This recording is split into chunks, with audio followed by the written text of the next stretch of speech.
Guys, welcome back to our channel. In today's tutorial, I'm going to show you how to install APK files on Android.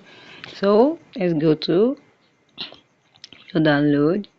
Make sure you have already downloaded the APK file you wanted to download. So you go to your files.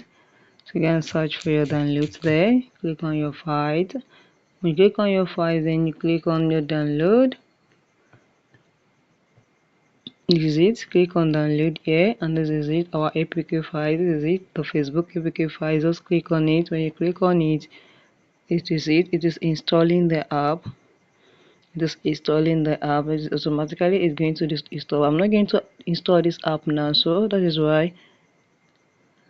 And that is why I have to stop installing immediately. So if you found this video helpful, click the like button, share and comment.